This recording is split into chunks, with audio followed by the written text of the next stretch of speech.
Dear Chairman Elstein, dear Presidents of Regions, dear Presidents of the communities, dear friends, we are living in the difficult world, the world of challenges, the world which is changing every day.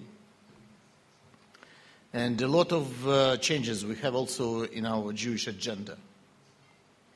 We are living in the world where it's a time of banalization, our history, historical lessons, banalization of our challenges, of our threats, and etc., etc.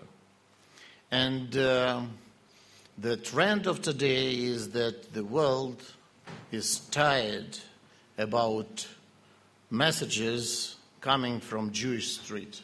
This is the reality. That's why we have to change our vocabulary. That's why we have to change our approaches. We have to speak more with non-Jewish street on an everyday basis. We have to collaborate with non-Jewish NGOs. And I think this is the common trend for the existence of our organization, for the existence of Jewish life in general. We Jews, identified by the majority of non-Jewish street as people of brutal material values, as money, as media technologies, as financial and economical maneuvers. And this is true. The life forced us to be like this. But it's not a full truth. I was very much impressed by the outstanding speech of our President, Shimon Peres, yesterday. And he stressed our attention on a very important thing, the value of morality, the value of the ideology.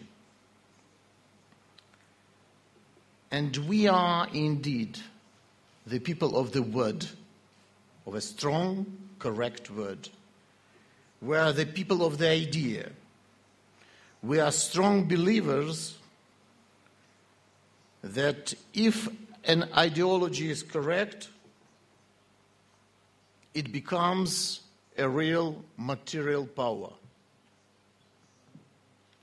And I want to raise today the issue of our ideology, which exactly came from the real actual experience what we have in Europe and what we'll, with your permission, we'll discuss just now.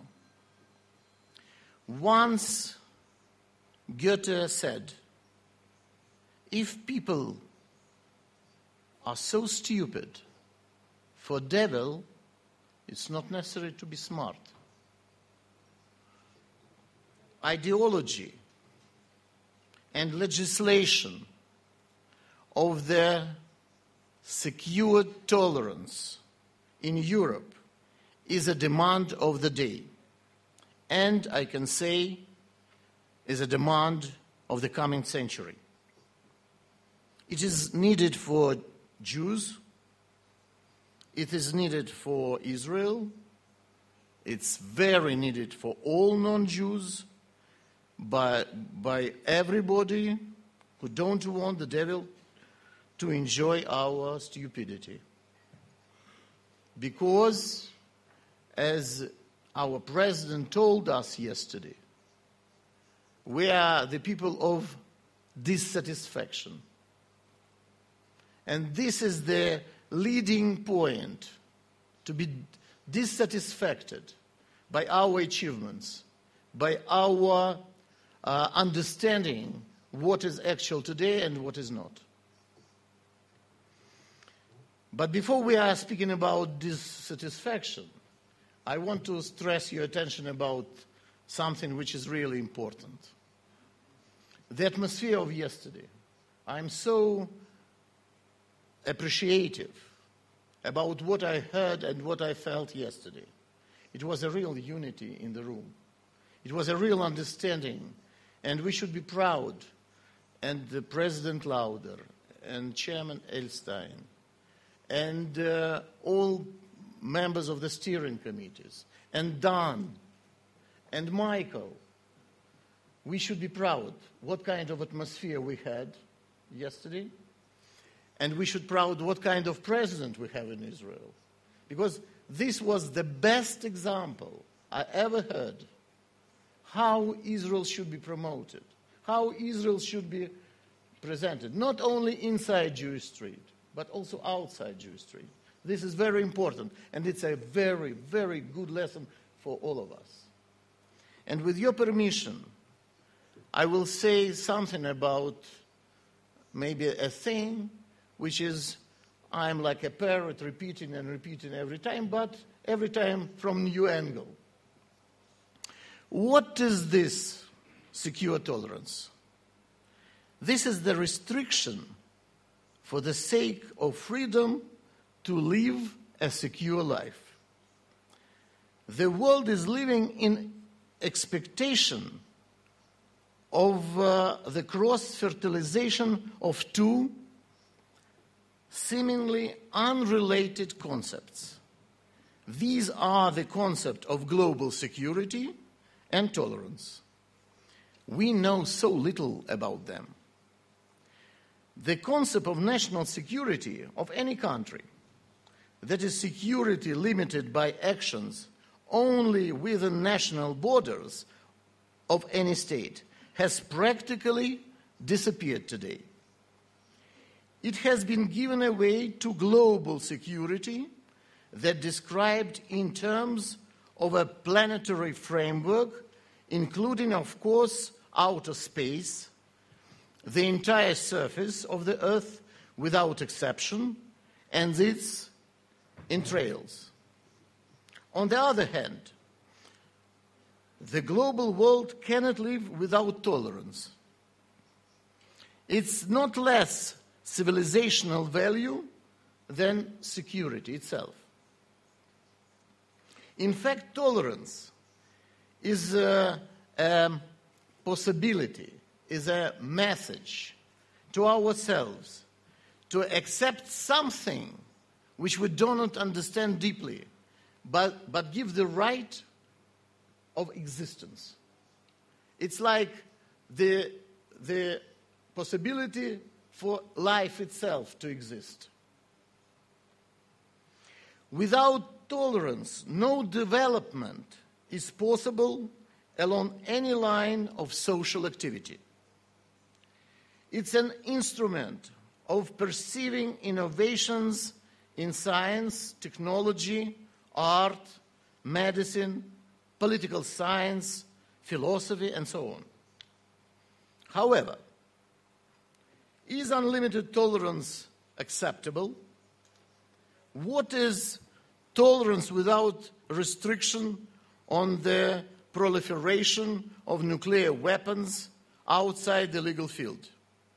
On terrorism, including international terrorism, on racism, xenophobia, anti-semitism, extremism in any form, and so on. Can there be no restrictions on migration processes that have already reached global proportions? Of course not. Tolerance should meet security requirements. That is why we introduce again and again the concept of secure tolerance, which is, after all, is our strongest and the most important message. Secure tolerance must be promoted in the public mind and practice in the most democratic way. That is, through law, through legislation. This way alone, with the promotion of secure tolerance, be permanent and irrevocable. There is no better field to implement this project than European Union itself, because European Union is a product of tolerance to each country in the club of 27 countries.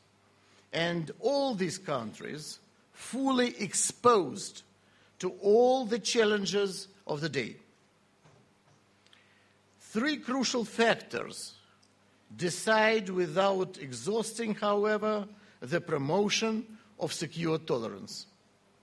Education. Above all primary education, we may be late forever if we start to teach this difficult and contradictable new language of communication to children over 5 years old.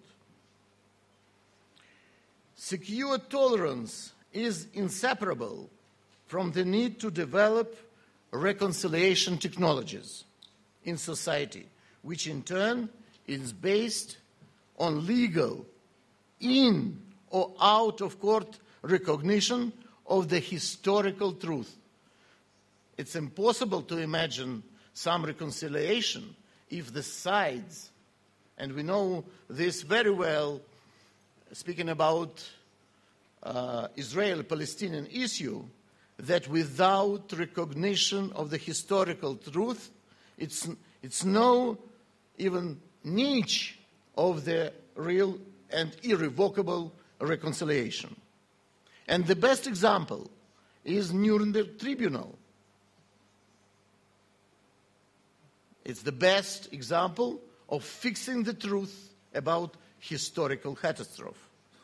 And last but not least, still another factor, secure tolerance and reconciliation technologies should be formalized in a code of laws, both national and supranational, the making of which, once started, should be never stopped. Meanwhile, secure tolerance and reconciliation are just as mutually complementary as analysis and synthesis. Even if pressed by the political situation of his doctrine, of his own doctrine, any modern politician should have the right to say, I personally don't want to have anything to do with my opponents, but under the law of secure tolerance, I am duty-bound to follow the spirit and the letter of this law for the sake of mutual and national development. It would be necessary for the European Union, with the possible involvement of USA and Russia, to form a center, university, to make secure tolerance and reconciliation laws and rules that would encompass all lines of research and education in this sphere.